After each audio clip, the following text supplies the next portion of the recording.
जालवावे भूदेव संतासि सदा नमावे सत्कर्मयोगे वयगालवावे सर्वामुखी मंगल बोलवावे जय जय रघुवीर समर्थ ಪ್ರಥಮವಾಗಿ ನಮ್ಮ ನಿಮ್ಮೆಲ್ಲರ ಆರಾಧ್ಯ ದೈವತವಾಗಿರುವಂತಹ ಶ್ರೀ ಸದ್ಗುರು ಸಮರ್ಥ ರಂಗರಾವ್ ಮಹಾರಾಜರು ಶ್ರೀ ಕ್ಷೇತ್ರ ಕೂಪುಗಡ್ಡಿ ಅವರ ದಿವ್ಯ ಚರಣಾರವಿಂದಗಳಿಗೆ ನನ್ನ ಅನಂತ ಕೋಟಿ ದಂಡವತ ಪ್ರಣಾಮಗಳನ್ನು ಸಲ್ಲಿಸಿ ಮಹಾರಾಜರ ಒಂದು ಪರಮ ಕೃಪಾ ಇಂಥ ಒಂದು ಮಹಾನ್ ಪಟ್ಟಣದೊಳಗೆ ನೀವೆಲ್ಲ ಕೂಡಿಕೊಂಡು ಮಹಾರಾಜರ ಸೇವೆಯನ್ನು ಸತ್ಸಂಗ ರೂಪದಿಂದ ಮಾಡ್ಕೊತ ಬಂದಿರಿ, ಮಾಡ್ಲಿಕ್ಕತ್ತೀರಿ. ಅದರೊಳಗೆ ವಿಶೇಷವಾಗಿ ಶ್ರಾವಣದೊಳಗೆ ವಿಶೇಷ ಸತ್ಸಂಗ ಅಂತೇಳಿ ಇವತ್ತು ನೀವೆಲ್ಲ ಇದನ್ನು ಹಮ್ಮಿಕೊಂಡು ನೋಡಿದಾಗ ನನಗನ್ನಿಸ್ತದ, ಎಲ್ಲಿದ್ದರೆ ಏನು ತನ್ನ ಭಕ್ತನನ್ನು ಯಾವಾಗಲೂ ಪರಮಾರ್ಥದ ಮಾರ್ಗದೊಳಗೆ ನಡೆಸುವತ್ತು ಹೋಗ್ಬೇಕನ್ನುವಂಥ ಕಳಕಳಿ ಸದ್ಗುರುನಾಥಗಿದ್ದೇ ಅಂತ. ಸದ್ಯದ ಒಂದು ವಾತಾವರಣದೊಳಗೆ ಮನಸ್ಸ ವಿಚಲಿತ ಆಗುವುದು ಸಹಜದ. ಆದ್ರೆ ಯಾರು ಸದ್ಗುರುಗಳಿಂದ ಅನುಗ್ರಹಿತರಾಗ್ಯಾರಲ್ಲ ಅವರನ್ನು ಸದ್ಗುರುನಾಥ ಏನಾದರೂ ಒಂದು ಏನಪ್ಪ ಅಂದ್ರೆ ಸೂತ್ರದಿಂದ ಅವನನ್ನು ಮಾತ್ರ ತನ್ನ ಒಂದು ಹಾದಿ ತನ್ನ ಒಂದು ತಾನು ಹಾಕಿಕೊಟ್ಟ ಮಾರ್ಗದಿಂದ ಅಂತರಾಗಲಾರ್ದಂಗೆ ಕಾಯ್ತಾನ ಅನ್ನೋದಕ್ಕೆ ಇದೊಂದು ಏನಪ್ಪ ಅಂದ್ರೆ ವಿಶೇಷ ನಿದರ್ಶನ ಅಂತ ಅನಿಸ್ತದೆ. ಅಂಥದ್ರೊಳಗೆ ಮಹಾರಾಜರ ಹಿರಿಯ ಗುರುಬಂಧುಗಳು ನಮ್ಮ ಮೇಲೆ ಅತ್ಯಂತ ಪ್ರೇಮ ಉಳ್ಳವರು ಆಗಿರುವಂತಹ ನಮ್ಮ ಕಾಕ ಬಂದಾನ, ಮಾಮಿಯವರು ಬಂದಾರ, ನೀವೆಲ್ಲರೂ ಇದ್ದೀರಿ. ನನಗನ್ನಿಸ್ತದ ನನ್ನ ಮೇಲೆ ಎಲ್ಲರೂ ಎಷ್ಟು ಪ್ರೇಮ ಇದ್ದಾರೆ ಹೀಗೆ ನಿಮಗೂ ಅನಿಸ್ಬೇಕಂತ. ಒಬ್ಬ ಸಂತ ಹೆಂಗಿರ್ತಾನಂದ್ರೆ ಅವ ಪ್ರೇಮ ಮಾಡ್ತಿರುವುದಿಲ್ಲ, ಸಂತ ಪ್ರೇಮ ಮಾಡ್ತಿರುವುದಿಲ್ಲ, ಸದ್ಗುರುಗಳು ಪ್ರೇಮ ಮಾಡ್ತಿರುವುದಿಲ್ಲ, ಅವರು ಪ್ರೇಮ ಸ್ವರೂಪರೇ ಆಗಿರ್ತಾರೆ. ಹಿಂಗಾಗಿ ಅವರಿಂದ ಪ್ರೇಮ ಹರಿತಿರ್ತದ. ಅವರ ಒಂದು ಸಾಮೀಪ್ಯಕ್ಕೆ ಎಷ್ಟು ಮಂದಿ ಯಾರ್ಯಾರು ಬರ್ತಿರ್ತಾರ ಅದರ ಅನುಭವ ಅವ್ರಿಗೆ ಆಗ್ತಿರ್ತದೆ. ಈಗ ನಾವು ಅಂತೇವೆ ಮಹಾರಾಜರು ನನ್ನ ಮೇಲೆ ಮಾಡಿದಷ್ಟು ಪ್ರೇಮ ಯಾರಿಗೂ ಮಾಡ್ತಿದ್ರು. ಹಿಂಗೆ ನೀವು ಬೇಕಾದವ್ರನ್ನ ಕೇಳ್ರಿ, ಅವರೆಲ್ಲರೂ ಇದೇ ಅನುಭವವನ್ನು ಪಡ್ಕೋತಾರೆ. ಅದರಾಗೆ ಕೆಲವೊಬ್ಬರು ರಜೋಗುಣದ ಪ್ರಭಾವಿಗಳು, ತಮೋ ಗುಣದ ಪ್ರಭಾವಿಗಳು ಇದ್ದವ್ರಿಗೆ ಅನ್ನಿಸ್ತದೆ ಮಹಾರಾಜರಿಗೆ ಏನಪ್ಪ ಪಟಕ್ಕನೆ ಏನರ ಅಂದುಬಿಡ್ತಿದ್ರು. ಏನರೇ ಒಂದು ಮಹಾತ್ಮರಲ್ಲಿಯೂ ಸಹಿತ ನ್ಯೂನ್ಯತೆಯನ್ನು ಕಂಡುಕೊಳ್ಳುವಂತಹ ಒಂದು ಹೇಸಿ ಸ್ವಭಾವ ಏನದಲ್ಲ ಅದು ಕೇವಲ ಮನುಷ್ಯನಂತಲ್ಲ, ಗುಣದ ಪ್ರಭಾವ. ಅದು ಗುಣದ ಪ್ರಭಾವ. ಸಮರ್ಥರಂತಾರ ಅದೊಂದು ಪಡತ ಮೂರ್ಖತನ. ಮಾರ್ಗ ಹಿಡಿದ ಮೇಲೆ ಯಾರಲ್ಲಿ ದೋಷ ಅನಿಸುವಂತಹದ್ದು ನಿನಗೆ ಆ ಅಧಿಕಾರನೇ ಇಲ್ಲಂತಾರೆ. ನಿನ್ನ ದೋಷವನ್ನು ನೀನು ಹುಡುಕಾಡುವುದೇ ಸಾಧಕರ ಕೆಲಸದ. ದೋಷ ಠೇವಿ ಪುಡಿಲಾಸಿ ತೇಚಿ ಸ್ವಯ ಆಪಣಾಪಾಸಿ ಐಸೆ ನ ಕಳೆಯ ಜಯಾಸಿ ತೋಯೇಕ ಪಡತ ಮೂರ್ಖ. ತಿಳಿದು ಅವ ಮೂರ್ಖತನ ಮಾಡ್ಲಿಕ್ಕತ್ತಾನ. ಮತ್ತೊಬ್ಬರ ದೋಷಿ ಎಣಿಸೋದ್ರಿಂದ ನಿನಗಾಗೋ ಲಾಭ ಏನದ? ನಿನ್ನೊಳಗಿನ ಪಹಾವೇ ಆಪಣಾಸಿ ಆಪಳ ಯಾನಾವ ಜ್ಞಾನ ಅಂತ. ನಿನಗೆ ಶುದ್ಧ ಜ್ಞಾನದ ಪ್ರಾಪ್ತಿ ಆಗಬೇಕಾಗಿತ್ತಂದ್ರೆ ನಿನ್ನೊಳಗಿರುವಂಥ ಅವಗುಣಗಳನ್ನು ಶೋಧ ಮಾಡು. ಶೋಧ ಮಾಡಿ ಬಿಡಬೇಡ. ಅವನು ಒಂದೊಂದು ತೆಗಿಲಿಕ್ಕೆ ಪ್ರಯತ್ನ ಮಾಡು. ಆ ಪ್ರಯತ್ನ ಮಾಡುವಂಥದ್ದು ಒಂದು ಸಾಧನ ಆಗಲಿ, ತೆಗಿಬೇಕನ್ನುವಂಥ ಸಂಕಲ್ಪ ಮಾಡುವಂಥ ಒಂದು ಜಾಗ ಯಾವುದಂದ್ರೆ ಅದು ಇಂಥ ಸತ್ಸಂಗ. ಸಂತರ ಸಂಘದೊಳಗೆ ಏನು ಲಾಭ ಆಗ್ತದೆ ಅಂದ್ರೆ ಸಂಕಲ್ಪ ಮಾಡಿಕೊಳ್ಳೋ ಸಾಮರ್ಥ್ಯ ಆಗ್ತದೆ. ಯಾಕಂದ್ರೆ ಇಲ್ಲಿ ಮಹಾತ್ಮರು ಬಂದಿರ್ತಾರ, ಕೆಲವೊಬ್ಬರ ಆಂತರಿಕ ಸ್ಥಿತಿ ಎಷ್ಟು ಉಚ್ಚ ಮಟ್ಟದ್ದಿರ್ತಲ್ಲ ಸಮರ್ಥರು ಸಭಾಸ್ತವಂತೊಳಗೆ ಅಂತಾರ. ಎಂತವ್ರು ಇರ್ತಾರನು ಅಂತ ನಾವು ಅದನ್ನ ಲೆಕ್ಕ ಹಾಕ್ಲಿಕ್ಕೆ ಬರೋದಿಲ್ಲ. ಬ್ರಹ್ಮಜ್ಞಾನಿಗಳು ಸಹಿತ ಸಭಾದೊಳಗಿರ್ತಾರೆ. ಅದಕ್ಕೆ ಸಮರ್ಥರಂದ್ರು ತುಮಿ ಸ್ರೋತೆ ಜಗದೀಶ ಮೂರ್ತಿ ತೇತೆ ಮಾಜಿ ವ್ಯುತ್ಪತ್ತಿ ಕಿತಿ ಅಲ್ಪಹೀನ ಮಂದಮತಿ ಸಲಗಿ ಕೈತು. ನೀವು ಜಗದೀಶನ ಸಾಕ್ಷಾತ್ ಜಗದೀಶನ ಮೂರ್ತಿಗಳೇ ಅಂತ ನಮ್ಮ ಮಹಾರಾಜರೇ ಅಂತಿದ್ರು. ನಾವೆಲ್ಲ ಕೂತಾಗ ನೀವು ನನ್ನ ದೇವರಪ್ಪ ಅಂತಿದ್ರಿಲ್ಲಪ್ಪ. ಅಂದ್ರೆ ನಮ್ಮೊಳಗೆ ಅವ್ರು ತಮ್ಮ ಗುರುವಿನ ಒಂದು ಸ್ವರೂಪವನ್ನು ಕಾಣ್ತಿದ್ರು. ಮತ್ತು ನಮಗೆ ಯಾಕೆ ಆಗಬಲ್ತದ್ದು? ಇವತ್ತಿನ ದಿವಸ 50 ವರ್ಷ ನಮ್ಮ ಮಹಾರಾಜರು ಸಗುಣದಿಂದ ನಿರ್ಗುಣಕ್ಕೆ ಹೋಗಿ ಆದರೂ ಸಹಿತ ಇನ್ನೂ ಮಹಾರಾಜರನ್ನೆಲ್ಲ ತೆಗೆದು ನಾವು ಕಣ್ಣ ನೀರು ತರ್ತೇವು ಅಂದ್ರೆ ಅವರು ನಮಗೆ ಏನು ಕೊಟ್ಟು ಹೋಗ್ಯಾರ? ಏನು ಆಸ್ತಿ ಬರೆದು ಕೊಟ್ಟು ಹೋಗ್ಯಾರೋ ಅಥವಾ ಮತ್ತೇನಾರ ನಮಗೆ ಕೊಟ್ಟಾರೋ? ಏನೂ ಕೊಟ್ಟಿಲ್ಲ. ಅವರು ಕೇವಲ ಪ್ರೇಮ ಕೊಟ್ಟಾರ. ಕೇವಲ ಏನು ಕೊಟ್ಟಾರ? ಪ್ರೇಮ ಕೊಟ್ಟಾರ. ಅದಕ್ಕೆ ಏಕನಾಥ್ ಮಹಾರಾಜರಂತಾರ ಸೂರ್ಯ ಪ್ರೇಮ ಸುಖ ದೇಯಿ, ಪ್ರೇಮ ಸುಖ ದೇಯಿ, ಪ್ರೇಮೇ ವಿನ ನಾಹಿ ಸಮಾಧಾನ. ಏಕಾ ಜನಾರ್ದನಿ ಪ್ರೇಮ ಅತಿ ಗೋಡ, ಅನುಭವಿ ಸುರವಾಡ ಸಾಲತೀಲ. ಇಷ್ಟು ಪ್ರೇಮದೊಳಗಿರುವಂತ ರುಚಿ ಅದಲ್ಲ, ಅತಿ ರುಚಿ ಅದ ಅಂತಾರು ಏಕನಾಥ್ ಮಹಾರಾಜರು. ಆದ್ರೆ ಇದು ಎಲ್ಲರಿಗೂ ಯಾಕಾಗುದಂದ್ರ ಅನುಭವಿ ಸುರವಾಡ ಜಾಲತೀಲ. ಆ ಒಂದು ರುಚಿಯನ್ನ ಅನುಭವಿಸಬೇಕಾದ್ರೆ ಅನುಭವಿಗಳೇ ಬೇಕದಕ್ಕೆ, ಉಳುಕಿದವ್ರಿಗೆ ಆಗುವುದಿಲ್ಲ. ಎಲ್ಲಿ ಜ್ಞಾನದ ಅಹಂಕಾರದ ಅವ್ರಿಗೆ ಆಗುವುದಿಲ್ಲ. ನಾನು ತಿಳಿದನಿ ಅನ್ನುವಂಥದ್ದು ಯಾರಂತಲ್ಲದಲ್ಲ ಅವ್ರಿಗೆ ಆಗುವುದಿಲ್ಲ. ಎಲ್ಲಿ ಅಧಿಕಾರದ ಅಪೇಕ್ಷೆಯಿಂದ ಈ ಮಾರ್ಗದೊಳಗೆ ನಡ್ಲಿಕ್ಕತ್ತಾರಲ್ಲ ಅವ್ರಿಗೆ ಆಗುವುದಿಲ್ಲ. ಯಾರಿಗೆ ಪ್ರತಿಷ್ಠೆನೇ ಮುಖ್ಯ ಅಂತ ತಿಳ್ಕೊಂಡು ಈ ಮಾರ್ಗದೊಳಗ ಅದನ್ನ ಸಾಧಿಸ್ಬೇಕಂತಿರ್ತಾರಲ್ಲ ಅವ್ರಿಗೂ ಆಗುವುದಿಲ್ಲ. ಯಾರಿಗಾಗ್ತದೆ ಅಂದ್ರೆ ಅತ್ಯಂತ ಭಾವಿಕ ಭಕ್ತರಿಗೆ ಮಾತ್ರ ಆಗ್ತದೆ. ಯಾಕಂದ್ರೆ ಆ ಭಾವ ಅನ್ನುವಂಥದ್ದು ಇಷ್ಟೊಂದು ಸೂಕ್ಷ್ಮದಲ್ಲ. ಭಾವೇ ವಿನ ಭಕ್ತಿ, ಭಕ್ತಿ ವಿನ ಮುಕ್ತಿ, ಬಳೆ ವಿನ ಶಕ್ತಿ, ಬೋಲುನಯೇ ಅಂತ ಮಹಾಮೌಳಿಯವರ. ಹಂಗೆ ಇವೆಲ್ಲ ತಿಳಿಬೇಕಾದ್ರೆ ಏನ್ ಮಾಡ್ಬೇಕು? ನಾವು ಕೇಳಬೇಕು. ಕೇಳಲಿಲ್ಲ ಅಂದ್ರೆ ತಿಳಿತದೆ ಹೆಂಗ? ಇವತ್ತ ಕೇಳುದ್ರಾಗೂ ಸಾಕಟ್ಟವ. ಕಿವಿಯಿಂದನೂ ಕೇಳಬಹುದು, ದೃಷ್ಟಿಯಿಂದನೂ ಕೇಳಬಹುದು, ಜ್ಞಾನ ಓದುವುದರಿಂದನೂ ಕೇಳಬಹುದು,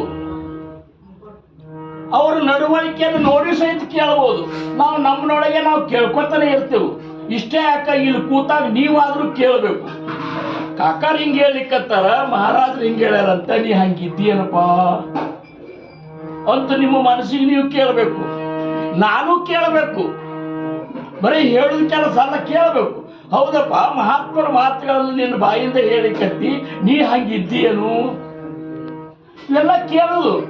ಈ ಕೇಳೋದು ಎಲ್ಲಿ ತನಕ ನಮಗ ಆಸಕ್ತಿ ಇರ್ತದ ಅಲ್ಲಿ ತನಕ ನಮ್ಮಲ್ಲಿ ಪ್ರಗತಿ ಆಗ್ತದೆ. ನಮ್ಮಲ್ಲಿ ಆಂತರಿಕವಾಗಿ ಪ್ರಗತಿ ಆಗ್ಬೇಕಾದ್ರೆ ಕೇಳಬೇಕು. ಮಹಾತ್ಮರ ಜೀವನವನ್ನ ಅವಲೋಕನ ಮಾಡಿ ಒಂದೊಂದು ವಾಣಿಯನ್ನ, ಒಂದೊಂದು ಮಾತನ್ನ ಮನಸ್ಸು ಕೊಟ್ಟು ಕೇಳಬೇಕು. ಏನು ಅದಕ್ಕೆ ಕಾಕಣಿಕೆ ರಾಮಾಚಾರ್ಯ ಅಂತಾರ, ಅರೇ ಶ್ರವಣ ಭಕುತಿಯು ಬೇಕು ಮೊದಲು ಚೆನ್ನಾಗಿ, ಶ್ರವಣವಾಗುವವರೆಗೆ ನಾದ ತಾನಾಗಿ, ಭವ ಸಮುದ್ರವನ್ನು ದಾಟುವೆಳೆ ಸುಖವಾಗಿ, ಶ್ರವಣವೇ ಮುಖ್ಯ ಸಾಧನವಾಗಿ. ಮುಖ್ಯ ಸಾಧನ ಶ್ರವಣ ಪರಿತೆ ಸಾಧನ ನಾಹಿ ಅಂತಾರ ಇವ್ರು ಸಮರ್ಥರು. ಶ್ರವಣದ ಹೊರತಾಗಿ ಕೇಳಿಕೆ ಆಗುದಿಲ್ಲ. ಐಕಿಲಿಯ ಬಿಣ ಕಳಲೆ ಕಾಕ ಹೌದಲ್ಲ, ಐಕಿಲಿಯ ಬಿಣ ಕಳಲೆ. ಆಮೇಲೆ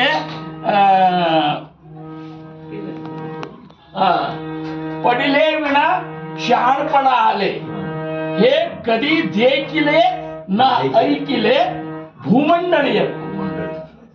ಕೇಳಲಾರ್ದವ ಹೆಂಗ್ ತಿಳ್ಕೊಂಡ ಅನ್ನೋದು, ಓದ್ಲಾರ್ದ ಅವಾಗೆಲ್ಲ ಗೊತ್ತಾದ, ಕಲಿಲಾರ್ದ ಅವಾಗೆಲ್ಲ ಸಿಕ್ಕವಿಲೆ ಆವಿನ ಕಲಿಲಾರ್ದ ಹೆಂಗ್ ತಿಳಿತು? ಇವು ಅಕಸ್ಮಾತ್ ಹಿಂಗ ಅಂತಿದ್ರಂದ್ರ ಭೂಮಂಡಲದೊಳಗ ಇದು ಯಾರಿಗೂ ಪ್ರಾಪ್ತಿಯಾಗಿಲ್ಲ. ಕೇಳಬೇಕು. ಅದಕ್ಕೆ ಶ್ರವಣ ನಿರೂಪಣ ಅಂತೇಳಿ ನವವಿಧ ಭಕ್ತಿಯೊಳಗೆ ಮೊದಲನೇ ಭಕ್ತಿ ಜೋಡಿಸ್ಯಾರ ಅವರು. ಏನು ನವವಿಧ ಭಕ್ತಿಯನ್ನು ಇಷ್ಟು ವಿಸ್ತಾರವಾಗಿ ಅದನ್ನು ಹಿಂಜಿ ಹೇಳಿದ ಅವರು ನನಗರಿಸಿ ಮಟ್ಟಿಗೆ ಕೇವಲ ಸಮರ್ಥ ರಾಮದಾಸ್ ಮಹಾರಾಜ ಅಂತ.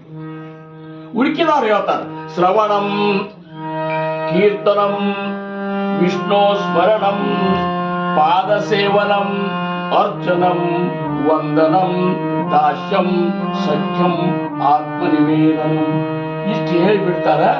ಯಾವ್ಯಾವ ಭಕ್ತಿಯಿಂದ ಯಾರ್ಯಾರು ಉದ್ಧಾರ ಆದ್ರು ಅನ್ನೋದು ಹೇಳ್ತಾರೆ. ಆದ್ರೆ ಸಮರ್ಥ ಹೇಳುವಂತ ಶ್ರವಣ ಭಕ್ತಿಯ ಒಂದು ವಿಚಾರ ಹೆಂಗದ ಅಂದ್ರ ಕೇವಲ ಇದನ್ನಷ್ಟೇ ಕೇಳ್ಬೇಡ ಅಂತಾರ ಅವರು. ಭೂಮಿಯೊಳಗೆ ಇರುವಂತ ಎಲ್ಲಾ ವಿಚಾರಗಳನ್ನು ಕೇಳು. ಬಂಗಾರದ ಮಹತ್ವ ನಿನಗೆ ಗೊತ್ತಾಗಬೇಕಾದ್ರೆ ಕೇವಲ ಬಂಗಾರವನ್ನೇ ನೋಡಿದ್ರೆ ಗೊತ್ತಾಗುವುದಿಲ್ಲ. ಬಂಗಾರದ ಜೊತೆಗಿರುವಂತ ಇನ್ನೂ ಲೋಹಗಳವ, ಅವು ಬದಲಾವಣೆ ಆಗ್ತಾವ, ಕೆಡ್ತಾವ, ಜಂಗ್ ಹಿಡಿತಾವ, ತುಕ್ಕು ಹಿಡಿತಾವ. ಇವೆಲ್ಲನೂ ಲೋಹಗಳಿಗೆ ಬರ್ತಾವ. ಅವತ್ರ ಬಗ್ಗೆ ತಿಳ್ಕೊಂಡ್ರೆ ಬಂಗಾರದ ಮಹತ್ವ ನಿನಗೆ ಗೊತ್ತಾಗ್ತದೆ. ಯಾಕೆ ಇವತ್ತು ಲಕ್ಷಾನುಗಟ್ಟಲೆ ಒಂದೊಂದು ತೊಲಿಗೆ ಆಗ್ಯದ ಅಂದ್ರೆ ಆ ಬಂಗಾರ ಯಾವಾಗೂ ಬದಲಾಗುವುದಿಲ್ಲ. ಅದಕ್ಕೆ ದಸರಾದೊಳಗ ಬಂಗಾರ ತಗೋರಿ, ಬಂಗಾರ ತಗೊಂಡು ಬಂಗಾರದಂಗೆ ಇರೋಣ ಅಂತಾರ ಅವ್ರು. ಬಂಗಾರದಂಗೆ ಯಾರು ಇರ್ತಾರಂದ್ರೆ ಕೇವಲ ಸಂತರು ಇರ್ತಾರೆ. ಬಂಗಾರದ ಗುಣಗಳನ್ನು ಒಂದೊಂದೊಂದೊಂದು ನಮ್ಮಲ್ಲಿ ಅಳವಡಿಸ್ಕೊಂಡು ಬಿಟ್ಟೇವಂದ್ರೆ ಆ ಕ್ಷಣದೊಳಗೆ ನಮಗೆ ಸಂತತ್ವ ಬಂದ್ಬಿಡ್ತು. ಬೇಕಾದಂತ ಸುಮಾರು ಜನರೊಳಗಿರ್ಲಿ, ಬೇಕಾದಂತ ಹೊಲಸು ಜಾಗದಾಗಿರ್ಲಿ, ಬಂಗಾರ ತನ್ನ ಬಣ್ಣ ಕಳ್ಕೋದಿಲ್ಲ. ನೀನು ನಿನ್ನ ಪ್ರಪಂಚದಾಗ ನಿನ್ನ ನೌಕರಿ ಒಳಗ ನಾನಾ ರೀತಿಯ ಜನರ ಜೋಡಿ ಸಂಪರ್ಕ ಇರ್ತದ. ಇದ್ರೂ ಸಹಿತ ನೀ ಹೆಂಗಿರ್ಬೇಕಂದ್ರೆ ನಿನ್ನಿಂದ 4 ಮಂದಿ ಸುಧಾರಣೆ ಆಗ್ಬೇಕು ಹೊರತಾಗಿ ನೀ ಕೆಡಬಾರದು. ಇದು ಬಂಗಾರದ ಮೃದು. ಎಷ್ಟು ಮೃದುವಾದ ಬಂಗಾರ ಹೆಂಗಿನ ಮಾಡಿದ್ರು ಸಹಿತ ತುಂಡಾಗುದಿಲ್ಲ. ಚೊಕ್ಕ ಬಂಗಾರದ ಹೇಳ್ತು ನಾನು, ಹೆಂಗ ಬೇಕಾದ ಹಂಗ ಮಾಡಿತ. ಹಂಗ ನೀವು ಸಹಿತ ಮೃದುವಾಗ್ರಿ, ಬಾಗ್ರಿ. ಇಷ್ಟೆಲ್ಲಾ ವಿಚಾರಗಳು ಒಂದನ್ನು ಈಗ ಹೇಳಲಿಕ್ಕೆ ಇನ್ನ ಸಮಯ ಬಾಳ್ಬೇಕು. ಆದ್ರೆ ಒಟ್ಟಿನ ಮೇಲೆ ಬಂಗಾರ ಅನ್ನುವಂಥದ್ದು ಶ್ರೇಷ್ಠವಾದಂತ ಗುಣವನ್ನು ಹೊಂದಿದ್ದು. ಅದಕ್ಕೆ ಬಂಗಾರ ಆವಾಗೂ ಕಿಮ್ಮತ್ತಿಂದೇ ಇತ್ತು, ಈಗೂ ಕಿಮ್ಮತ್ತಿದೆ. ಸಂತರು ಆವಾಗೂ ಜಗತ್ತಿನ ಜೀವಿಗಳೊಳಗೆ ಶ್ರೇಷ್ಠರಾಗಿ ಉಳಿದ್ರು, ಈಗೂ ಉಳಿದ್ರು. ಅದನ್ನೆಲ್ಲ ಕೇಳಬೇಕಾತಂದ್ರೆ, ಉದ್ಧಾರ ಆಗ್ಬೇಕಾತಂದ್ರೆ ಕೇಳಂತಾರ. ಸಮರ್ಥ ಅಂತಾರ, जे थे सारा सार विचार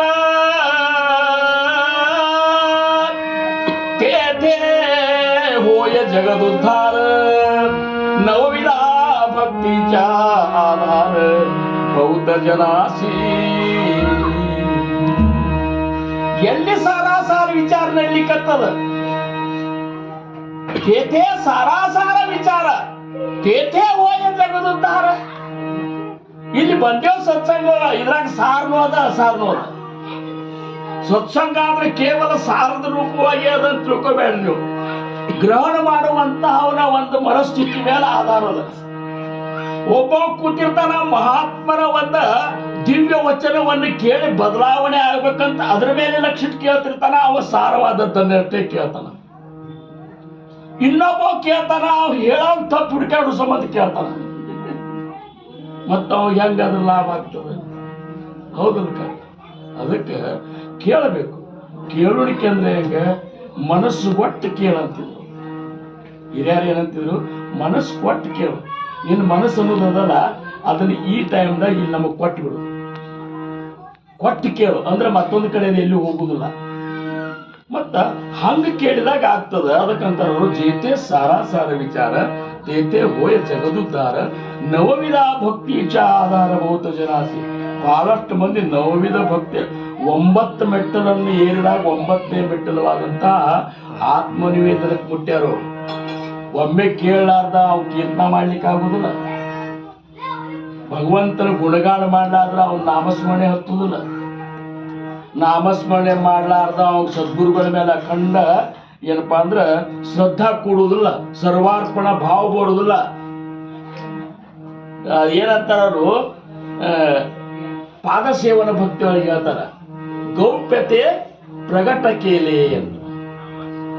ಪಾದ ಸೇವನ ಭಕ್ತಿ ಅನ್ನುವಂಥದ್ದು ಈ ಗುಪ್ತ ಇದ್ರ ಅರ್ಥ ಏನದ ಅನ್ನುವಂಥದ್ದು ಇವತ್ತು ನಿಮ್ಮ ಮುಂದೆ ಪ್ರಕಟ ಮಾಡ್ತೀನಿ. ಪಾದ ಸೇವನ ಅಂದ್ರೆ ಪಾದ ಬರೀ ಅರ್ಚನೆ ಮಾಡ್ಕೊಂಡು ಕೂಡೋದಲ್ಲ, ಸದ್ಗುರುವಿನ ಚರಣದ ಮೇಲೆ ಅಖಂಡ ಒಂದೇನಪ್ಪಾ ಅಂದ್ರ ಸರ್ವಾರ್ಪಣದಿಂದ ಅವ್ರಿಗೆ ಶರಣಾಗತನಾಗು. ಇದು ಪಾದ ಸೇವನ. ಅದಕ್ಕೆ ಎಲ್ಲದಕ್ಕಿಂತ ಶ್ರೇಷ್ಠ ಪಾದ ಸೇವನ, ಅದಕ್ಕಿಂತ ಶ್ರೇಷ್ಠ ಪಾದ ಸೇವನ ಯಾರು ಸರಿಯಾಗಿ ಆಚರಿಸಲ್ಲ ಅವ್ರಿಗೆ ಆತ್ಮನಿವೇದನಕ್ಕೆ ಹೋಗಿ ಅವರು ಪಾದ ಸೇವನ ಇದು ಮಾಡಿದಾಗ ಸದ್ಗುರುವಿನ ಸ್ವರೂಪ ಸ್ವಲ್ಪ ಕಾಣಿಸ್ತದೆ ನಿಮಗೆ.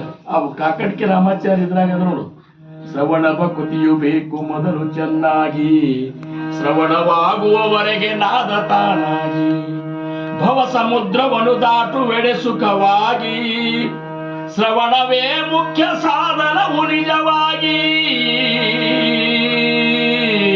ಶ್ರವಣವೇ ಮುಖ್ಯ ಸಾಧನವು ನಿಜವಾಗಿ, ಶ್ರವಣವಾಗುವವರೆಗೆ ನಾದ ತಾನ.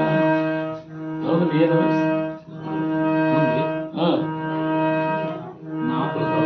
ನಾದ ಹುಟ್ಟಿದ ಮೇಲೆ ನಾಮ ಕೀರ್ತನವು, ನಾಮ ಕೀರ್ತನದೇ ಅಸ್ಪಷ್ಟ ದರ್ಶನವು, ಅಸ್ಪಷ್ಟ ದರ್ಶನವು ತನಗಾದ ಮೇಲೆ ಪಾದ ಸೇವನ ಸುಖವು ಆಮೇಲೆ, ಪಾದ ಸೇವನ ಸುಖವು ಆಮೇಲೆ, ಪಾದ ಸೇವನ ಸುಖವು ಸರ್ವಾಂಗ ಸುಖವು, ಷೋಡಶೋಪಚಾರ ದರ್ಶನೇ ವೈಭವ.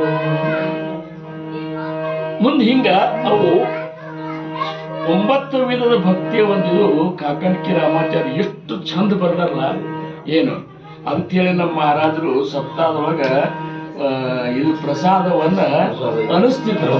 ಶ್ರೀಧರ ಮಾತ್ರ ಕೆಲೆ, ವಾಮನ ಮಾತ್ರ ಕೆಲೆ ಅನಿಸ್ತಿದ್ರು. ಇಂದ ಇವನ್ನ ಯಾವಾಗಲೂ ಪ್ರತಿ ಸಪ್ತಾಹದೊಳಗೂ ಅನಿಸ್ತಿದ್ರು. ಅವನ್ನ ನೋಡ್ರಂತಾರ ಅವ್ರು. ಈ ಮನಾಚೆ ಶ್ಲೋಕದ ಪ್ರತಿರೂಪನೆ ರಾಮಾಚಾರ್ಯ ಇದು ಅದ ಏನು. ಹಂಗ ಕೀರ್ತನ ಆದ್ಮೇಲೆ ವಿಷ್ಣು ಸ್ಮರಣ, ಪಾದ ಸೇವನ, ಅರ್ಚನ ಭಕ್ತಿ ಬೇಕಲ್ಲ. ಸೋಮ ಅರ್ಚನೆ ಮಾಡೋದೇ ಬೇರೆ, ಮಹಾರಾಜರ ಪೂಜೆ ಮಾಡ್ಲಿಕ್ಕಂತ ಮಾಡೋದೇ ಬೇರೆ, ಮಹಾರಾಜರೇ ಇದ್ದಾರಂತ ಮಾಡೋದು ಬೇರೆ. ಅರ್ಚನ, ಆಮೇಲೆ ವಂದನ, ನಮಸ್ಕಾರ ಮಾಡೋದು. ಈಗ ನಾವು ಮಾಡ್ತೇವೆ ನಮಸ್ಕಾರ, ನಮ್ಮ ಮಹಾರಾಜರು ಒಂದು ಪದ್ಧತಿ ಹಾಕಿ ಹೋಗ್ಯಾರ್ರಿ, ನಮಸ್ಕಾರ ಮಾಡೋದೊಂದು. ಹೌದಪ್ಪ, ನಮಸ್ಕಾರ ಮಾಡುವತ್ನಾಗ ನೀ ಏನ್ ಭಾವ ಇಟ್ಕೊಂಡು ಮಾಡ್ತೀಯ ಅದು ಮುಖ್ಯದಲ್ಲ. ಏನು ಒಬ್ಬರು ನಮಸ್ಕಾರ ಮಾಡ್ತಾರ, ಸಾಷ್ಟಾಂಗ ನಮಸ್ಕಾರ ಹಾಕಿದ್ರೆ ಅರಿವು ಹೊಲಸು ಆಗ್ಬಾರ್ದಂತ ಹಿಂಗ ಹಾಕ್ತಾರಿಲ್ಲ. ಕೆಲವೊಬ್ರು ಹಿಂಗ್ ಮಾಡ್ತಾರೆ, ಕೆಲವೊಬ್ರು ಹಿಂಗ್ ಮಾಡ್ತಾರೆ. ಈ ಯಾವಂಗರೇ ಮಾಡೋ ಲೆಕ್ಕ ಮಾಡೋನಂತಲೇ ಮಹಾರಾಜರು ಇದ್ದಾರಂತ ಏನ್ರೆ ಮಾಡ್ತೀರಿ. ಯಾರು ನಮಸ್ಕಾರ ಮಾಡ್ಲಿಕ್ಕಂತಾನೆ ಅಲ್ಲಿ ನನ್ನ ಗುರುವಿನ ಸ್ವರೂಪದಂತ ಅಕಸ್ಮಾತ್ ನಮಸ್ಕಾರ ಮಾಡಿ ನನ್ನ ಅವಗುಣಗಳನ್ನೆಲ್ಲ ನಿನಗೆ ಒಪ್ಸಿನಿ ಗುರುನಾಥ ಅಂತೇಳಿ ನಮಸ್ಕಾರ ಮಾಡೋರ್ ಪಾದೊಳಗೆ ಹಾಕ್ತಿರನು, ಆವಾಗ ನೀವು ಸ್ವಚ್ಛ ಆಗ್ತೀರಿ. ನಮಸ್ಕಾರ ಮಾಡಬೇಕಾದ್ರೂ ಸಹಿತ ನಾವು ಹೆಂಗ್ ಮಾಡ್ತೀವಲ್ಲ, ಆ ವ್ಯಕ್ತಿ ಹೆಂಗಿದ್ದ ನೋಡ್ಕೊಂಡು ಮಾಡ್ತೀವಿ. ವ್ಯಕ್ತಿ ಹೆಂಗದೆ ಹಾಕಿರುವ ಲೆಕ್ಕ, ವ್ಯಕ್ತಿ ಒಳಗಿರುವಂತ ಪರವಸ್ತು ಆತ್ಮವಸ್ತು ಅದು ಸದ್ಗುರು ಸ್ವರೂಪದ ಇಲ್ಲ. ಮತ್ತು ಸ್ವರೂಪಕ್ಕೆ ನಮಸ್ಕಾರ ಮಾಡಿರ್ತಾರ, ಇದು ವಂದನ ಭಕ್ತಿ. ಆಮೇಲೆ ಪಾದ ಸೇವನ, ಐದು ದಾಸ್ಯ ಭಕ್ತಿ ಮಾಡೋ ತನಕ ಶಕ್ಯ ಭಕ್ತಿ ಬರುವುದಿಲ್ಲ. ಸಖ್ಯ ಅಂದ್ರೆ ಗೆಳತನ ಭಗವಂತನ ಜೋಡಿ ಅಂತ ಒಂದು ಸಖ್ಯತ್ವ ಹೆಂಗಂದ್ರ, ಈಗ ಅರ್ಜುನ ಕೃಷ್ಣನ್ ಬಿಟ್ಟ ಇರ್ಬೇಕಂದ್ರು ಕೃಷ್ಣಗ ಅರ್ಜುನ ಬಿಟ್ಟು ಇರ್ಲಿಕ್ಕೆ ಆಗ್ತಿದ್ದಿಲ್ಲ. ಜನಾಬಾಯಿ ಮನ್ಯಾಕ ಹೆಂಡಿ ಸಾಸ್ಕುಳ ಹಚ್ತಿದ್ರು ಸಹಿತ ಪಾಂಡುರಂಗ ಅಲ್ಲಿ ರುಕ್ಮಿಣಿ ಜೋಡಿ ಇರ್ಲಿಕ್ಕೆ ಆಗ್ತಿದ್ದಿಲ್ಲ. ಭಕ್ತರಿಗೆ ದರ್ಶನ ಕೊಡೋದು ಅಲ್ಲಿ ಆಗ್ತಿತ್ತು.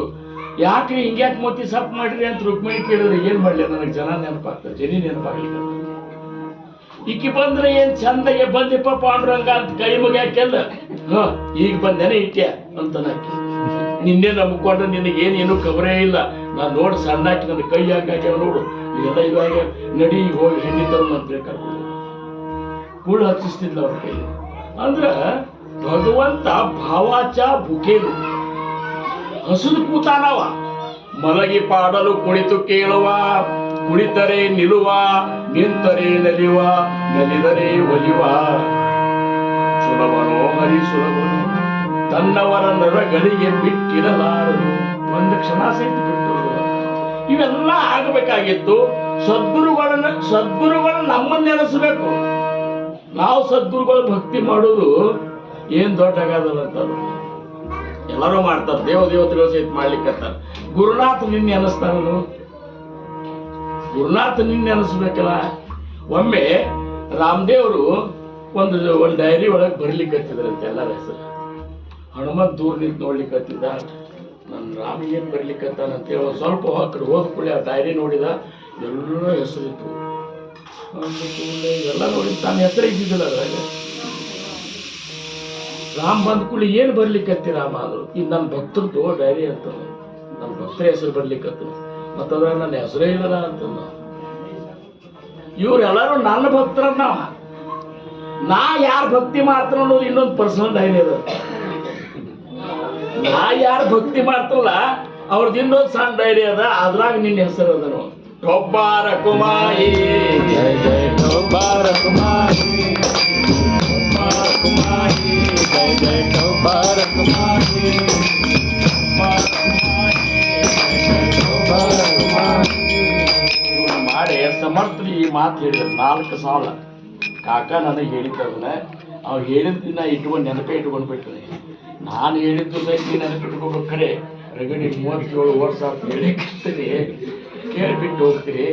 ಅದು ನಮ್ದು ಇದು ಹೇಳೋದು ಅಂದ್ರೆ ನಮ್ಮ ಕೆಲಸ.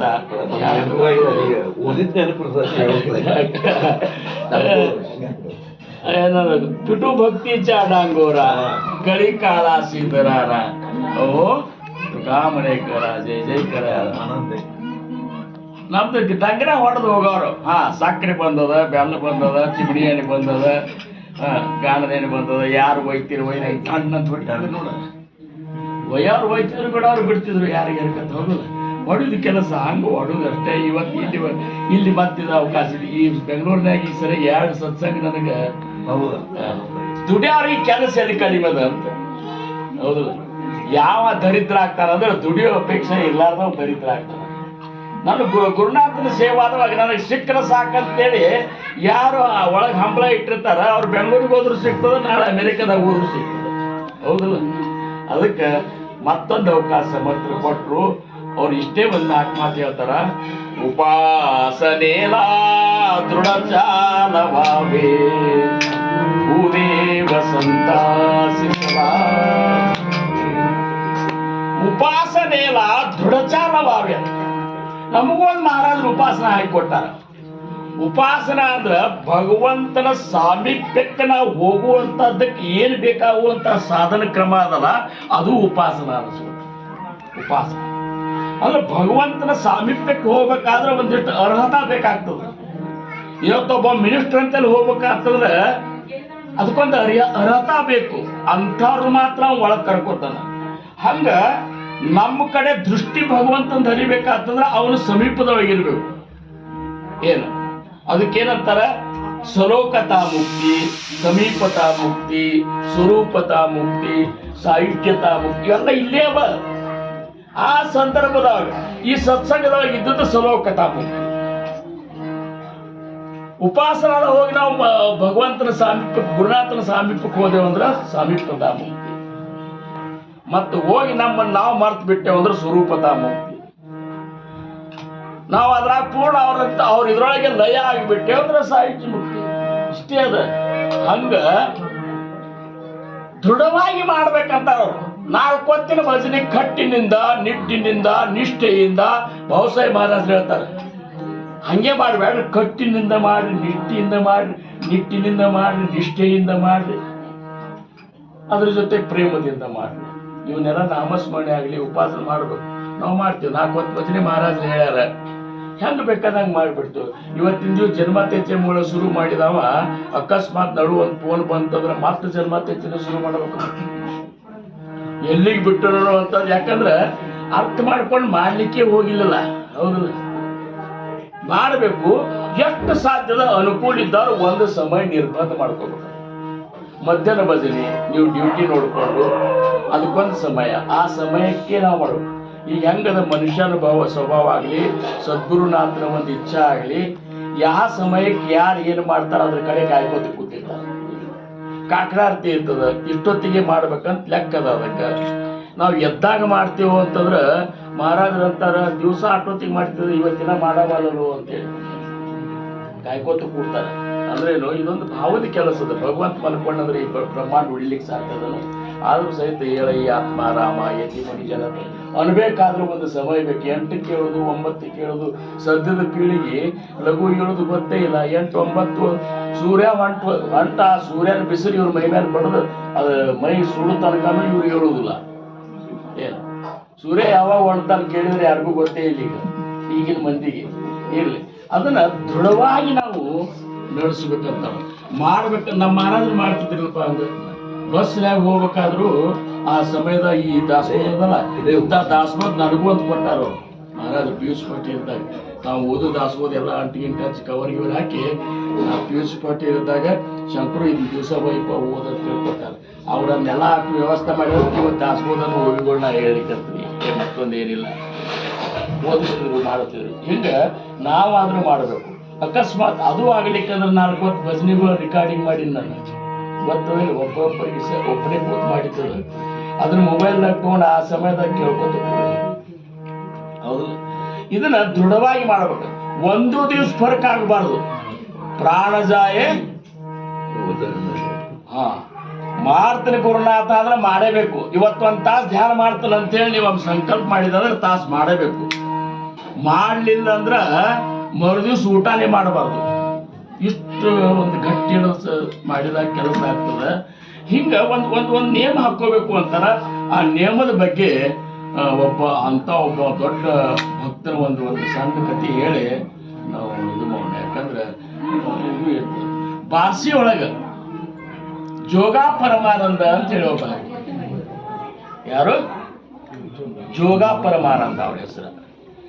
ಆ ಬಾರ್ಸಿ ಅಂದ್ರೆ ಗೊತ್ತಲ್ಲ, ಸೋಲಾಪುರ ಅಂತ ಬಾರ್ಸಿ ಅದ. ಭಕ್ತಿವಾನ್ ಮನುಷ್ಯ ಅವನ್ ಸಂಕಲ್ಪ ಮಾಡಿದ್ದ. ದಿವಸ ಮುಂಜಾನೆ ಸ್ನಾನ ಮಾಡಿ ಅಲ್ಲಿ ಶಿವನ ಗುಡಿ ಇತ್ತು ದೂರ, ದಿವಸ ದೀಡ್ ನಮಸ್ಕಾರಕ್ಕೆ ಹಾಕೋತ ಹೋಗಿ ಇಷ್ಟು ಹೋಗಿ ಮಾಡ್ಕೊಂಡು ಬಂದ ಮೇಲೆ ಮುಂದಿನ ಉದ್ಯೋಗ ಮಾಡ್ತಿದ್ದ. ಎಂದೂ ತಪ್ಪಿಸಿದ್ದಿಲ್ಲವ. ಎಲ್ಲರೂ ಇಷ್ಟ ಅವನ ಮೇಲೆ. ಹಿಂಗಾಗಿ ಭಕ್ತಿನೂ ಹುಟ್ಟಿತ್ತು. ಯಾವುದೇ ಸಮಯದೊಳಗೆ ಸಮಯ ಸಹಿತ ಬಂದು ಮಾಡ್ತಿದ್ದಿಲ್ಲ ಅವ ಮಾಡವನೇ.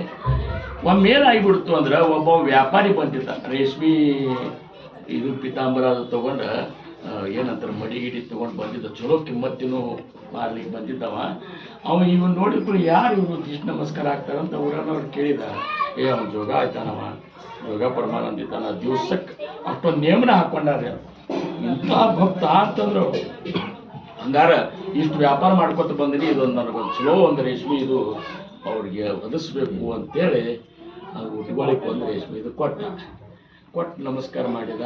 ಇದ್ಯಾಕೆ ಗೋಪ ಅಂದವ. ಆದರೂ ಸಹಿತ ಇಲ್ರಿ, ನಮ್ಮ ಮನಸ್ಸಿಗೆ ಆನಂದ ಆಗ್ತದೆ ಅಂತ ಕೊಟ್ಟು ಕೂಡಲೇ ಮರುದಿವ್ಸ ಇದನ್ನ ನೀವು ಉಟ್ಕೊಂಡ್ರೆ ನಮಸ್ಕಾರ ಕೇಳಿ ಚಲೋ ಆಗ್ತದೆ. ಅದು ಕೂಡ ನನ್ನ ಜೀವ ಸಾರ್ಥಕ ಆಗ್ತಂತ ಅವ್ನು ಕೊಟ್ಟ. ಮರುದಿವ್ಸ ಉಟ್ಕೊಂಡ, ಅದನ್ನ ಶಿಸ್ತಾಗಿ ಉಟ್ಕೊಂಡ, ನಮಸ್ಕಾರ ಶುರು ಮಾಡಿದ. ಜಿಟಿ ಜಿಟಿ ಜಿಟಿ ಮಳೆ ಶುರು ಆಗಿ ಮಳೆ ಶುರುವಾಗಿ ಏನಾಯ್ತು, ಅವಾಗ ಹೇಳಿರಲ್ಲ ಅಲ್ಲೆಲ್ಲ ತೆಗಿನಾಗ ನೀರ ಕೆಸರಾಗಿರ್ಲಿಕ್ಕತ್ತು. ಒಂದು ಇಷ್ಟು ಕಿಮ್ಮತ್ತಿಂದ ಉಟ್ಕೊಂಡಲ್ಲಿ ಇದಕ್ಕೆ ಕೆಸರು ಹತ್ತದಲ್ಲ ಅಂತೇಳಿ ಹಿಂಗೊಂದು ಹಾಕವ, ಇದು ತೆಗ್ ಬಂದ್ಕೊಳ್ಳಿ ಹಿಂಗೆ ಹೋಗವ, ಮತ್ತೊಂದು ಹಿಂಗೆ ಹಾಕವ. ಅದನ್ನು ಒಟ್ಟ ಇದು ಹೊಲಸ ಆಗಬಾರ್ದು ಅನ್ನೋದ ಒಂದು ಒಳಗೆ ಇಟ್ಕೊಂಡವ. ಇಷ್ಟು ಕಿಮ್ಮತ್ತಿಂದ ನಾವು ಹುಟ್ಟು ನೇಮ ಕೊಟ್ಟಾನ, ಇದು ಹೊಲಸ ಆಗಬಾರ್ದು ಅಂತ ಆ ನಮಸ್ಕಾರ ಹಾಕ್ಬೇಕಾದ್ರೆ 3-4 ತಾಸು ತೊಗೊಂಡವ. 3-4 ತಾಸು ಅಲ್ಲಿ ಶಿವ ನೋಡ್ಕೊತ ಕೂತಿದ್ದು. ಯಾಕೆ ಇವ ಬರವಲ್ಲ ಅಂತೇಳಿ ದಿವಸ ಟೈಮ್ ಬರಲಿಲ್ಲ. ಕಳ್ಕೊಳ್ಳೋ ಮತ್ತು ಒಳಗಿಂದೊಳಗೆ ಹಿಂಗಾತ. ಯಾಕಂತ ಅರ್ಧದಕ್ಕೆ ಅವಾಗ ಇದು ಆಗಿಬಿಡ್ತದೆ. ಹಿಂಗೆ ಯಾಕಾತ್ ನನಗೆ ಇವತ್ತಿನ ನಿಯಮ ಅಂತಂದು. ಎಂದೂ ನಾನು ನಿಯಮದೊಳಗೆ ಫರ್ಕ್ ಮಾಡಿದವಲ್ಲ. ನಿಯಮ ಫರ್ಕ್ ಆಗ್ತದೆ ಇದರಿಂದನೇ ಆಗ್ಯದ. ಇದರಿಂದ ಆಗ್ಯದಂದ್ರೆ ಏನು, ನನಗೆ ಈ ದೇಹದ ಮೇಲೆ ನಿನ್ನ ಮೋಹನೆ ಹೋಗಿಲ್ಲ. ದೇಹದ ಮೇಲೆ ಮೋಹನೆ ಹೋಗಿಲ್ಲ. ಇದನ್ನು ಉಟ್ಕೊಂಡಿನಿ, ಚಂದ ಕಾಣಿಸ್ತೀನಿ, ಮಂದೆಲ್ಲ ನಾನು ನೋಡ್ತಾರ, ಇದು ಹೊಲಸ ಆಗಬಾರ್ದು. ಇಷ್ಟೆಲ್ಲ ಅವಿವೇಕಿತನ ಪ್ರಾಪ್ತ ಆಗ್ಯದ. ಇದರಿಂದ ಆಗ್ಯದಂದ್ರೆ ಈ ಶರೀರ ಹಿಂಗೆ ಬಿಡಬಾರ್ದು, ಇದಕ್ಕೆ ದಂಡನ ಮಾಡೇ ಬಿಡಬೇಕು. ಬಂದ ನಮಸ್ಕಾರ ಮಾಡಿ ಹೊಳೆ ಬಂದ.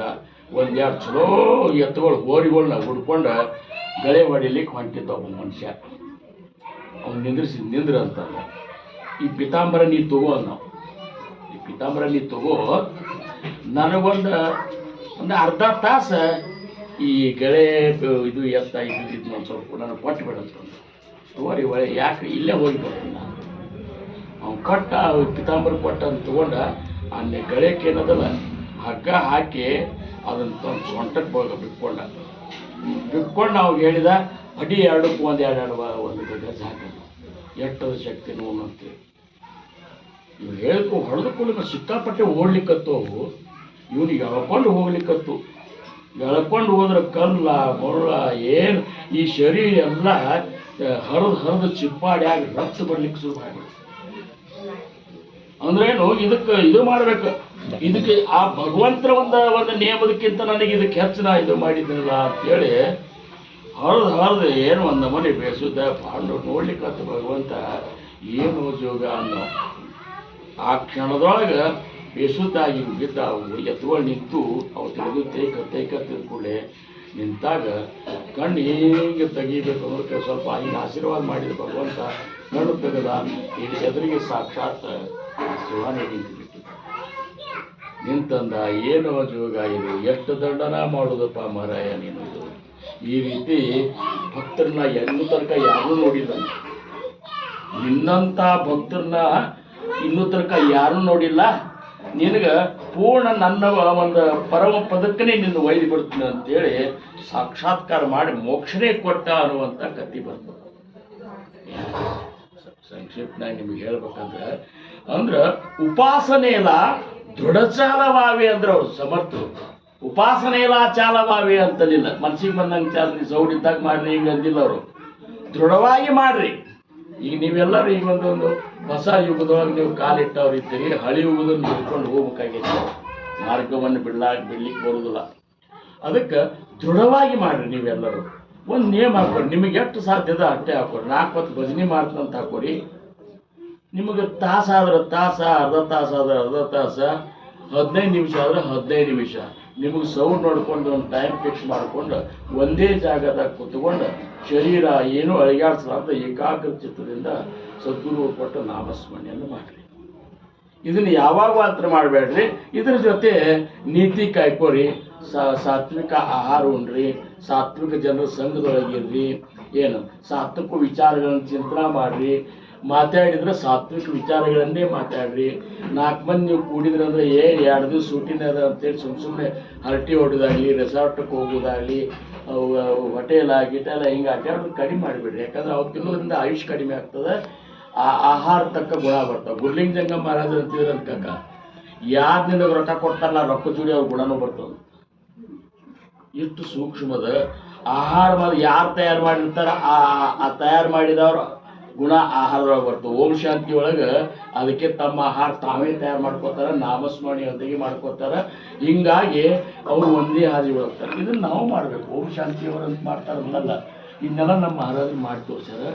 ಮುಂದೆ ಭೂದೇವ ಸಂತಾಸಿ ಸದಾ ನಮಾವೆ. ಈ ಭೂಮಿ ಮೇಲೆ ದೇವ್ರಂದ್ರೆ ಯಾರಂತ ತಿಳ್ಕೊಡ್ರಿ. ಈ 33 ಕೋಟಿ ದೇವರುಗಳೇ ಏನು ಇದನ್ನ ಬಿಟ್ಟು ತಮ್ಮ ಮನಸ್ಸಿಗೆ ಬಂದಷ್ಟು ದೇವರ ಮಾಡ್ಕೊಂಡವರು ಇದ್ದಾರೆ. ದೇವಾಚಿ ಗಣನ ಕೋಣಕರಿ ಅಂತ ಸಮರ್ಥರಂತಾರೆ. ಈ ಎಲ್ಲ ದೇವರ ಲೆಕ್ಕ ಇಡ್ಲಿಕ್ಕೆ ಯಾರಿಗೆ ಸಾಧ್ಯ ಇಲ್ಲ.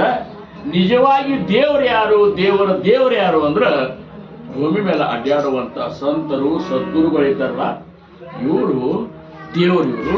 ಇವ್ರಿಗೆ ಸದಾ ನಮಸ್ಕಾರ ಮಾಡ್ಕೋತೀರ್ರಿ. ಐಸಾ ಸದ್ಗುರು ಪೂರ್ಣಪಣೆ ದೇವಾ ಹೂನ ಕೋಟಿ ಗುಣೆ. ಐಸಾ ಸದ್ಗುರು ಪೂರ್ಣಪಣೆ ತುಟೆ ಭೇದಾಸಿ ಗಣಸಣಿ ದೇಹೇ ವಿನ ಲೋಟಾಂಗಣಿ ದಯಾ ಪ್ರಭು. ದೇಹ ಬುದ್ಧಿ ಮೀರಿ ಇವರಿಗೆ ನಮಸ್ಕಾರ ಮಾಡ್ಕೊತಾ ಇರ್ರಿ. ಅವ್ರ ಕೃಪಾಶೀರ್ವಾದ ಕೃಪಾ ದೃಷ್ಟಿ ಏನದಲ್ಲ ನಿಮ್ಮ ಜೀವನದೊಳಗೆ ಬದಲಾವಣೆ ತಂದೇ ತರ್ತದ ಅಂತ ಹೇಳಿದ್ರು. ಭೂದೇವ ಸಂತಾಸಿ ಸದಾ ನಮಾವೆ ಸತ್ಕರ್ಮ ಯೋಗೇ ವಯಗಾಲವಾವೆ. ಸತ್ಕರ್ಮ ಅಂದ್ರೆ ಇವೆಲ್ಲ ಸತ್ಕರ್ಮಗಳು. ಸತ್ಕರ್ಮ ಅಂದ್ರೆ ಇವೆಲ್ಲ ಸತ್ಸಂಗ ಮಾಡ್ರಿ, ಸದ್ವಿಚಾರಗಳ ಚಿಂತನೆ ಮಾಡ್ರಿ. ಆಮೇಲೆ ದಾನ ಧರ್ಮ ಇವೆಲ್ಲನೂ ಸತ್ಕರ್ಮ. ಅಂದ್ರೆ ಸತ್ತು ಗುಣದಿಂದ ಏನು ನಿಮ್ಮಂತಲ್ಲಿ ಉತ್ಪನ್ನ ಆಗ್ತಲ್ಲ. ಧನದಾನ, ವಸ್ತ್ರದಾನ, ಅನ್ನದಾನ, ಉದಕದಾನ, ಕರಿ ಬ್ರಾಹ್ಮಣ ಸಂತರ್ಪಣ, ತೋ ಸತ್ವಗುಣ ಇವನ್ನೆಲ್ಲ ದಾನ ಮಾಡ್ರಿ. ಏನ ಆಮೇಲೆ ಇದ್ರ ಜೊತೆ ಅಂತಾರ ಸಂಸಾರ ಸೀತ್ರ ಅಸೇಮನ काही करावे भजन ऐशे उठे मने ज्ञान तो सत्वगुण देवकारणी. ಅವರಂತಾರ ಮುಖಿ ನಾಮ ಹಾತಿ ತಾಳ ನಾಚತ ಬೋಲೆ ಬ್ರೀದಾವರ ಹೇವು ನೀಲಾವಿ ಪಾಯ ದೂಡ. ಯಾಕಂದ್ರ ಸತ್ವಗುಣೇ ಭಗವದ್ ಭಕ್ತಿ. ಸತ್ವಗುಣೇ ಜ್ಞಾನ ಪ್ರಾಪ್ತಿ, ಸತ್ವಗುಣೇ ಸಾಯುಜ್ಯ ಮುಕ್ತಿ ಪಾವಿಜೇತೆ. ಸಾಯುಜ್ಯ ಮುಕ್ತಿ ಕೊಡುವಂತದ್ದು ಯಾವುದಿದ್ರ ಸತ್ಕರ್ಮ ಯೋಗಿ ವಯಗಾಲವಾವಿ ಸರ್ವಾಮುಖಿ ಮಂಗಳ ಬೋಲವಾವೆ ಅಂತ ಕೊನೆದು ಹೇಳ್ತಾರ. ನಿಮ್ಮ ಬಾಯಿಯೊಳಗೆ ಯಾವಾಗಲೂ ಯಾರ ಜೊತೆಗಾದ್ರೂ ಸಹಿತ ಮಂಗಲವನ್ನೇ ನುಡಿಬೇಕು. ನಮ್ಮ ನುಡಿ ಹೆಂಗಿರ್ಬೇಕಂದ್ರ ಮತ್ತೊಬ್ಬರಿಗೆ ಅದು ಶ್ರೇಯಸ್ಸನ್ನೇ ತಂದಿರಬೇಕು, ಮತ್ತೊಬ್ಬರಿಗೆ ಅನಂತ ಆನಂದವನ್ನೇ ಕೊಟ್ಟಿರ್ಬೇಕು. ಮಾಡಾರ್ನ ಕೆಡಿಸುವಂತ ಮಾತು ಮಾತಾಡಬೇಡ್ರಿ, ನಿನಗೇನ್ ನೀಗ್ತದ ಅನ್ಬೇಡ್ರಿ. ಅವು ನೀವು ನಿಮ್ಗೆ ಗೊತ್ತಿರ್ಲಿಕ್ಕಂದ್ರೆ ಸಹಿತ ನೀವು ಮಾಡಿ ನಾವೆಲ್ಲ ಹಿಂದಿದ್ದೇವಲ್ಲ ಅಂತ. ಹಿಂಗ ಒಳ್ಳೇದನ್ನ ಚಲೋ ಆಗ್ತದ ಮಂಗಲ ನುಡಿಬೇಕಂತ. ಕೆಲವೊಬ್ಬರು ನೋಡ್ರಿ ನೀವು ಅವ್ರ ಬಾಯಾಗ ಮಂಗಲ ವಿಚಾರಗಳೇ ಬರುವುದು. ಹೌದಲ್ಲೇ ಮಗನ ಎಲ್ಲಿ ಹೋಗಿದ್ದೀನಿ ನೀನು? ಇವ್ರು ಬಿಟ್ಟಾರ ಅಂತಿಲ್ಲ, ಬಂದ್ ನೋಡ ಮಗ ಸಂತ. ಒಬ್ಬಾಕಿ ಸಂಸ್ಕಾರ ಇರ್ಲಿಕ್ಕೆ ನಿಮಗೆಲ್ಲರಿಗೂ ಸಂಸ್ಕಾರ ಅದ, ಚಲೋ ಮಾತಾಡ್ತಾರೆ. ಒಬ್ಬಾಕಿ ಮನ್ಯಾಗ ಸಂಸ್ಕಾರ ಇದ್ದಿದ್ದಿಲ್ಲ, ಕೆಟ್ಟ ಮಗ ಮಾತಾಡ್ತಿದ್ದ, ಮನ್ಯಾಗ ಚಲೋ ಕಾರ್ ನಡೆದಿತ್ತು, ಇದು ಮಂದಿ ಬಂದಿದ್ರೆ ಕೆಟ್ಟ ಮಾತಾಡ್ತದ ಅಂತೇಳಿ ಹೋಳಿಗೆ ಮಾಡಿದ್ಲು. ತಮ್ಮ ಹೋಳಿಗೆ ತಿನ್ನು, ಹೋಗಿ ಕೋಲ್ಯಾಗ ಮಲ್ಕೋಪ ಸುಮ್ಗಪ್ಪ ಅಂತಂದ್ರು. ಆಯ್ತಾಳ, ಕತ್ತಿಗತಿ ದನದ ಗತಿ ತಿಂತೀನಿ, ಕತ್ತಿಗತಿ ಹೊಳೆಯಾಡ್ತೀವಿ, ಹೋಗಿ ಹೆಣದ ಗತಿ ಹೋಗಿ ಬೀಳ್ತಾನ ಅಂದ್ಬಿಟ್ಟ. ಅಲ್ಲೂ ಸರಿ ಚಲೋ ಮಾತು ಬರ್ಲಿಲ್ಲ. ಹಂಗ ನೀವು ಚಲೋ ಮಾತಾಡ್ರಿ, ನೀವು ಚಲೋ ಮಾತಾಡಿದ್ರೆ ನಿಮ್ಮ ಮಕ್ಕಳು ಚಲೋ ಮಾತಾಡ್ತಾರೆ. ನಿಮ್ಮ ಮಕ್ಕಳು ಚಲೋ ಮಾತಾಡಿದ್ರೆ ಅಂದ್ರೆ ಉತ್ತರೋತ್ತರ ಸದ್ಗುರುನಾಥರ ಭಕ್ತಿ ಉಳಿತದ, ಬೆಳೀತದ. ಅದಕ್ಕೆ ಈ ಒಂದು ನಾವು ಸಂಸ್ಕಾರವಂತರಾಗಿ ನಡೆದೇವಂದ್ರ ಅದು ನಮ್ಮ ಮುಂದಿನ ಪೀಳಿಗೆಗೆ ಉತ್ತರೋತ್ತರ. ಆಮची प्रतिज्ञासी काही न मागणे ಶಿಷ್ಯಾಸಿ, ಆಪಣ ಮಾಗೆ ಜಗದೀಶಾಸಿ ಭಜತ ಜಾವಿ ಅಂತ ಕೈ ಮುಗಿದ ಜ್ಞಾನಿಗಳ್ಯಾರ. ಅದಕ್ಕೆ ನಾವು ನೀವುಗಳೆಲ್ಲ ಕೂಡ್ಕೊಂಡು ಮುಂದಿನ ದಿನಮಾನದೊಳಗೆ ಅವ್ರು ಹೇಳಿದಂಗ ಜೀವನ ಸಾಗಿಸಿ ಸಮರ್ಥ ಕೃಪೆಗೆ ಪಾತ್ರ ಆಗೋಣ ಅಂತ ಒಂದು ಕೃಪಾ, ಅಂತ ಒಂದು ಶಕ್ತಿ ನಿಮಗ ಎಲ್ಲರಿಗೂ ಸಮರ್ಥ ನೀಡ್ಲಂತ ಹೇಳ್ಕೊತ ನನ್ನ ಇವತ್ತಿನ ಈ ಒಂದು ವಾಣಿಗೆ राजा सद्गुरुनाथ महाराज की जय. श्री गुरुदेव. स्वामी दयाकुळा माझ्या सकळा हरीच्या दासा, कल्पनेचे बाधार हो कोणकाळी ही संत मंडळी सुखी असो, अहंकाराच्या वारा न लागो रासा, माझा विष्णुदासा भाविकाची नामा म्हणे तया असावे कल्याण, ज्या मुख निधान पाठ